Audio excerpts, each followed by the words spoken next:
یہ مقتدی صاحب ہیں، بڑے صاحب وہاب صاحب کے بیٹے۔ مومنہ خاموشی سے گھٹنوں میں سر چھپا کر بیٹھ گئی۔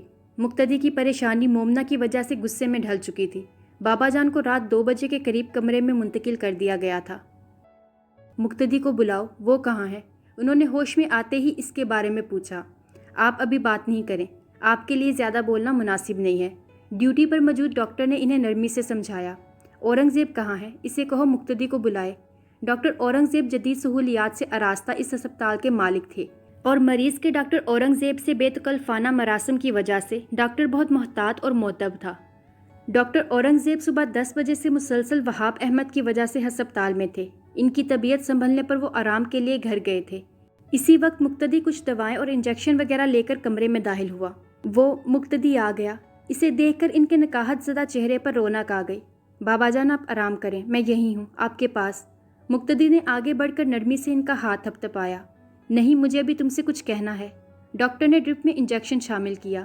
بابا جان دوا کے زیر اثر غنودگی میں جا رہے تھے۔ مقتدی پاس کھڑا ان کی بند ہوتی ہوئی آنکھیں دیکھ رہا تھا۔ وہ ان سے کچھ کہہ رہے تھے لیکن ان کی آواز دھیمی ہوتے ہوتے بالکل ڈوب گئی۔ کنگ ایڈورڈ میڈیکل کالج کے گرلز ہاسٹل میں اپنا سامان اپنے کمرے میں شفٹ کرتے ہوئے لاریب اتنی خوش نہیں تھی جتنی وہ ہونا چاہتی تھی۔ وہ ذہنی طور پر راولپنڈی میڈیکل کالج میں جانے کے لیے تیار تھی۔ ایف ایس سی کے ایگزام سے انٹری ٹیسٹ کی تیاری اور میرٹ لسٹ لگنے تک اسے پورا یقین تھا، مگر چاروں ناچار وہ کنگ ایڈورڈ میڈیکل کالج میں چلی آئی۔ وہ سعد مصطفیٰ کو آئیڈیلائز کرتی تھی اور اس جیسی ہونہار محنتی میڈیکل اسٹوڈنٹ بننا چاہتی تھی۔ سعد میڈیکل کے سیکنڈ لاسٹ ایئر میں تھا، اس کے بعد اسپیشلائز کرنا چاہتا تھا۔ آرتھوپیڈک سرجن بننا لاریب مصطفیٰ کا خواب تھا اور اپنے خواب کی تکمیل کے لیے وہ پہلا زینہ RMC کو بنانا چاہتی تھی، لیکن نتائج اس کی توقع کے برعکس نکلے۔ اس لیے وہ روایتی جوش و خروش کا مظاہرہ نہیں کر رہی تھی جو میڈیکل کالج میں نئے آنے والے طلباء کے ہر انداز سے جھلکتا تھا۔ لاہور میں ایڈمیشن ہونے کے کئی فوائد ہیں۔ یہاں سے گھر آنا جانا تمہارے لیے آسان ہوگا۔ میرا RMC میں 1 سال رہ گیا ہے، اس کے بعد میں لاہور آ جاؤں گا۔ میرے بعد تمہیں وہاں تنہا رہنا پڑتا، اس لیے بہتر ہے کہ تم لاہور میں پڑھو۔ میں ہاؤس جاب یہیں کروں گا۔ کوئی بات نہیں بھائی، میں خوش ہوں، شکر ہے یہاں ایڈمیشن ہو گیا، ورنہ یہاں بھی بڑا زبردست کمپٹیشن تھا۔ ٹھیک کہہ رہی ہو، اب دل لگا کر پڑھنا۔ اور ہاں لاریب، یہ بات یاد رکھنا کہ تم یہاں پڑھنے کے لیے آئی ہو، صرف پڑھنے۔ اپنے مقصد کو یاد رکھنا۔ مجھے اور بابا جان کو تم پر اعتماد اور مان ہے۔ اس مان اور اعتماد کو تم نے قائم رکھنا ہے۔ تم جس انداز اور سوچ کو لے کر یہاں آئی ہو، میں چاہتا ہوں اسی وقار کے ساتھ واپس جاؤ۔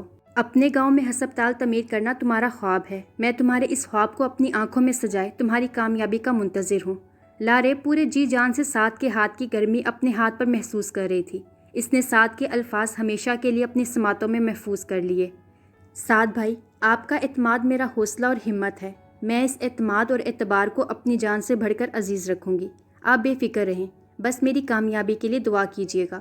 سعد نے مسکراتے ہوئے سر اسبات میں ہلایا اور واپسی کے لیے پلٹ گیا۔ میری بات غور سے سنو مقتدی۔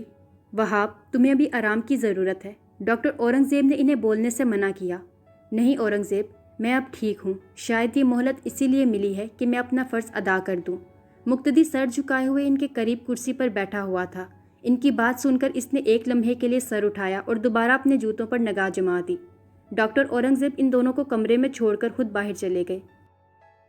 میں اپنے اعمال اور طرز عمل کے لیے کوئی وضاحت نہیں دے سکتا، کیونکہ میرے پاس وضاحت دینے کے لیے کچھ بھی نہیں ہے۔ میں نے ماضی میں جو کچھ کیا وہ غلط تھا، اور غلطی کے لیے کوئی توجیہ، کوئی جسٹیفیکیشن نہیں دی جا سکتی۔ تم سے بات صرف اس امید پر کر رہا ہوں کہ تم ایک نیک ماں کے بیٹے ہو۔ مقتدی کا چہرہ رنگ بدلنے لگا۔ رابعہ فرشتہ سیرت عورت تھی۔ یہ میری بدقسمتی ہے کہ میں نے اس کی قدر نہیں کی۔ رشتوں اور لوگوں کی قدر اس وقت ہوئی ہے جب میں انہیں کھو چکا ہوں۔ اگر اپنی زندگی کی سودیازیاں کا اندازہ لگانے بیٹھوں تو صرف یہی خوش نصیبی میرے حصے میں آئی کہ تم میرے اور رابعہ کے بیٹے ہو، لیکن میں نے یہ قدر پہچاننے میں بہت دیر کر دی۔ مقتدی اذیت سے لب کچل رہا تھا۔ میں یہ حق نہیں رکھتا کہ تم سے کچھ منوا سکوں، کیونکہ میں نے کوئی فرض ادا ہی نہیں کیا۔ تم نے رابعہ کی کوکھ سے جنم لیا ہے، اس کی ممتا کے صدقے میں تم سے التجا کرتا ہوں کہ تم مومنہ سے نکاح کر لو۔ مقتدی کو حیرت اور بے یقینی کا شدید جھٹکا لگا۔ وہ کرسی دھکیل کر کھڑا ہو گیا۔ وہ تو سمجھا تھا کہ مومنہ بابا کی حقیقی بیٹی ہے۔ یہی بات اس سے پچھلے کئی ماہ سے کانٹوں پر گھسیٹ رہی تھی۔ وہ پلکیں جھپکائے بنا ان کا چہرہ دیکھ رہا تھا۔ میں نے مومنہ کی ذمہ داری پوری دیانت داری سے اٹھائی ہے۔ شاید لاشعوری طور پر میں اپنی ناآسودہ حسرتیں اسے پیار کر کے پوری کرنا چاہتا تھا، لیکن اب مجھے ڈر لگ رہا ہے۔ میں دل کا مریض ہوں، یہ دوسرا اٹیک ہے۔ میرے بعد مومنہ کا کیا بنے گا؟ وہ تمہارے ساتھ کسی شرعی اور قانونی رشتے کے بغیر حویلی میں نہیں رہ سکے گی۔ میں اسے کوئی گھر لے دوں، لیکن وہ بغیر کسی سہارے کے نہیں رہ سکتی۔ مقتدی سن ہوتے ذہن کے ساتھ ان کی بات سن رہا تھا۔ تم اسے صرف اپنا نام دے دو تاکہ وہ معاشرے میں سرخرو ہو سکے۔ وہ تمہاری زندگی میں کسی قسم کی مداخلت نہیں کرے گی۔ وہ سکتہ میں کھڑا تھا۔ مقتدی، تم سن رہے ہو؟ انہوں نے پتھر کی طرح ساکت کھڑے مقتدی کو دیکھ کر اٹھنے کی کوشش کی۔ وہ چونک کر آگے بڑھا۔ آپ لیٹے رہیے۔ اس نے انہیں کندھوں سے تھام کر لٹایا۔ اگر مومنہ بالکل ٹھیک ہوتی تو میں کہیں اور اس کا رشتہ دیکھ لیتا۔ آپ صحت یاب ہو کر گھر چلیں، ہم اس موضوع پر بعد میں بات کریں گے۔ مقتدی کو اپنے دل پر چھایا غبار چھٹتا ہوا محسوس ہوا۔ مومنہ کہاں ہے؟ وہ کل سے میرے پاس نہیں آئی۔ میں مجید کو بھیجتا ہوں، وہ اسے لے آئے۔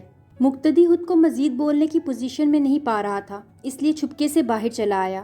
مجید، تم مومنہ اور فضا کو حویلی سے لے آؤ۔ ڈرائیور سے کہہ کر وہ لان میں قدرے سنسان گوشے میں چلا گیا۔ گھاس پر پاؤں پھیلا کر اس نے سر ہاتھوں پر گرا لیا۔ محض غلط فہمی کی بنا پر اتنے دن سے خود کو اذیت دے رہا ہوں۔ وہ گہرے سانس لے کر سابقہ دنوں کی تمام اذیت کو باہر نکالنے کی کوشش کر رہا تھا۔ بابا اپنے کیے پر پشیماں ہے اور میں اپنے گناہوں میں اضافے کے ساتھ اس واحد رشتے کو کھونے کے اسباب پیدا کر رہا ہوں۔ شام کے سائے گہرے ہونے لگے اور فضا کی ہنکی بڑھنے لگی۔ وہ الجھے ہوئے ذہن کے ساتھ اٹھ کر ہسپتال کی اندرونی عمارت کی طرف بڑھ گیا۔ میڈیکل کا پہلا سال بخیر و خوبی گزر گیا تھا۔ 7 MBBS مکمل کر کے لاہور آ گیا۔ اس نے ہاؤس جاب شروع کر دی۔ لاریب اس کے آنے پر بہت خوش تھی۔ وہ ہاسٹل چھوڑ کر ساتھ کے ساتھ فلیٹ میں شفٹ ہو گئی تھی۔ پڑھائی کے سلسلے میں اسے ساتھ سے بہت مدد مل رہی تھی۔ ہفتے کی شام دونوں گاؤں چلے جاتے اور پیر کی صبح منہ اندھیرے وہاں سے روانہ ہوتے۔ ساتھ پچھلے کئی سالوں سے گھر سے دور تھا، لیکن لاریب کے جانے پر سب سے زیادہ شئیس اداس تھا۔ وہ ہر روز لاریب سے فون پر بات کرتا۔ 15 دن بعد جب وہ گھر جاتی تو شئیس کی فرمائشوں کی لسٹ بالکل تیار ہوتی۔ خود تو آرام سے لاہور چلی گئی ہو، تمہارے حصے کے سارے کام مجھے کرنے پڑتے ہیں۔ مریم کے شکوے اپنی نوعیت کے تھے۔ پہلے سارے کام میں کرتی تھی، اب تمہاری باری ہے۔ وہ مسکرا کر اسے چھیڑتی۔ کمرے میں اکیلے رہنا مجھے بالکل اچھا نہیں لگتا۔ کوئی بات نہیں، جلدی سے FSC کر لو، پھر تم بھی میرے اور سعد بھائی کے پاس لاہور آ جانا۔ جی نہیں شکریہ، میں FSC نہیں کروں گی، مجھے لٹریچر پڑھنا ہے۔ میں لیکچرار بنوں گی، ہمارے گھر میں 2 ہی ڈاکٹر کافی ہیں۔ اور میں کرکٹر بنوں گا، شئیس اپنے ارادے بتاتا۔ نہیں، تم شیف بن جانا تاکہ مزے مزے کے کھانے بنا کر کھا سکو۔ مریم اسے چھیڑتی۔ جی نہیں، کھانے لاریب آپ ہی بناتی ہیں۔ وہ لاریب کے گلے میں جھول جاتا۔ سعد اسے خیرپور چھوڑ کر خود لاہور جا چکا تھا۔ لاریب کو 3 روز سیمینار میں شرکت کے لیے جانا تھا۔ سعد کو چھٹی نہیں مل سکی تھی، اس لیے لاریب ابا جان کے ساتھ جا رہی تھی۔ لاہور سے اور بھی بہت سی لڑکیاں جا رہی تھی، لیکن اتنی دور اکیلے بھیجنا سعد کو مناسب نہ لگا، اس لیے اس نے ابا جان سے کہا کہ وہ لاریب کے ساتھ چلے جائیں۔ کنگ ایڈورڈ کالج سے میل اور فیمیل اسٹوڈنٹ سیمینار میں شرکت کے لیے جا چکے تھے۔ لاریب نے مصطفیٰ علی صاحب کے ساتھ صبح روانہ ہونا تھا۔ اس سلسلے میں اس نے ساری تیاری کر لی تھی۔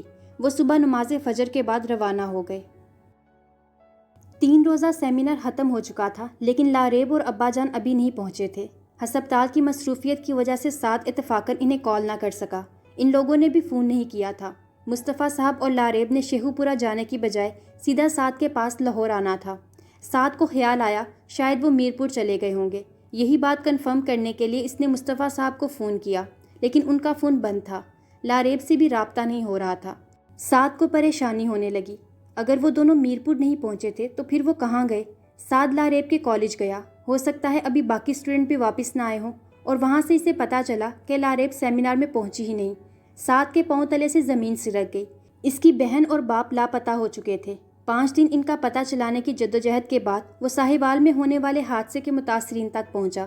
اس نے ٹی وی پر ساہیوال ریلوے اسٹیشن پر ہونے والے بم دھماکے کی خبر سنی تھی۔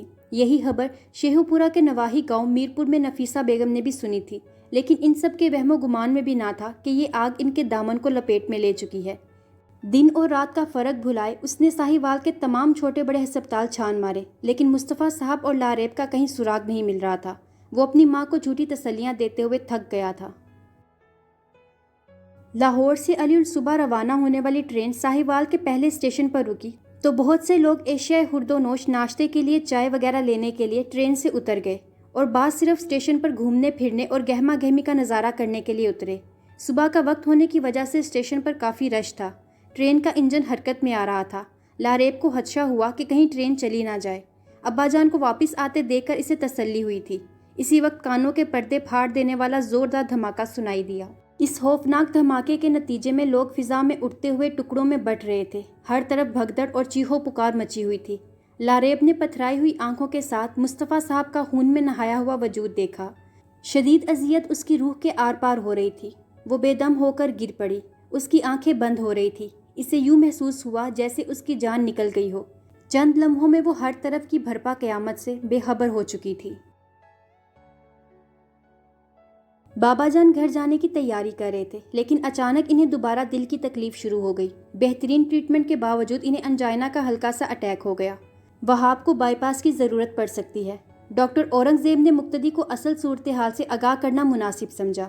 مقتدی ان کی بات سن کر پریشان ہو گیا۔ مومی کہاں ہے؟ ذرا سی حالت سنبھلتے ہی وہاب احمد نے مومنہ کو پکارا۔ اورنگزیب، مومنہ کا خیال رکھنا، میں شاید زندہ نہ رہ سکوں۔ انہیں خود سے زیادہ مومنہ کی پریشانی تھی۔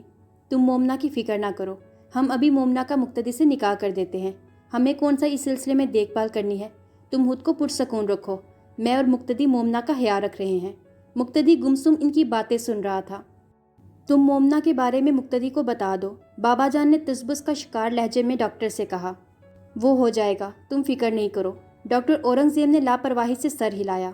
میں نکاح کے لیے انتظامات کرتا ہوں، تم جلدی سے بستر چھوڑو، پھر مقتدی کا ولیمہ پوری شان و شوکت سے کریں گے۔ ڈاکٹر اورنگزیب کی سرپرستی میں مومنہ کا نکاح مقتدی کے ساتھ بڑی سادگی سے ہوا تھا۔ اس نئے رشتے کا اعصابی رد عمل اور بابا جان کی صحت کے بارے میں مسلسل تشویش نے اسے تھکا ڈالا تھا۔ 2 دن بعد ڈاکٹر اورنگزیب نے تقریباً زبردستی اسے کچھ دیر آرام کرنے کے لیے ہسپتال سے گھر بھیج دیا تھا۔ حویلی آتے ہی اس کا سامنا مومنہ سے ہوا تھا۔ وہ حسب معمول جھولے پر بیٹھی درختوں اور پھولوں کا جائزہ لے رہی تھی۔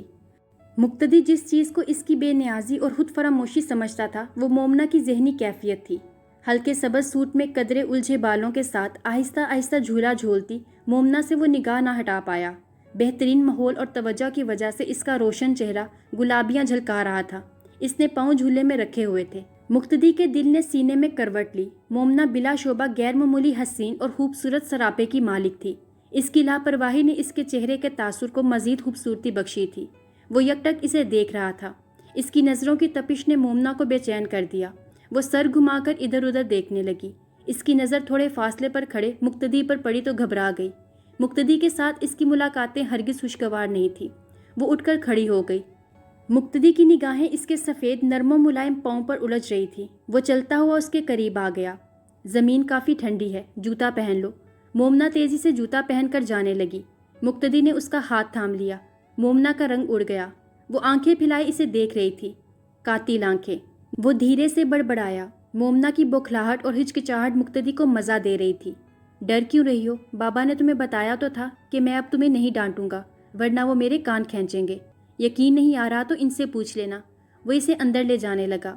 میرا ہاتھ چھوڑے، مومنہ نے بمشکل کہا۔ مقتدی نے چونک کر اسے دیکھا اور اس کا ہاتھ چھوڑ دیا۔ یہ تو 100% عورتوں والی حس رکھتی ہے، جبکہ انکل کہہ رہے تھے کہ… وہ مومنہ کے ساتھ قدم ملا کر چلتے ہوئے سوچ رہا تھا۔ روشن اور سحر آنکھوں، متناسب سراپے والی مومنہ 6 فٹ سے نکلتے ہوئے قد اور باروب شخصیت کے مالک مقتدی کے پہلو میں چلتی ہوئی خوب جچ رہی تھی۔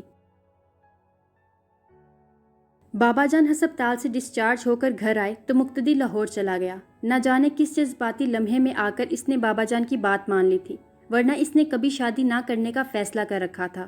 عورت اس کے لیے ناقابل معافی اور ناقابل برداشت تھی۔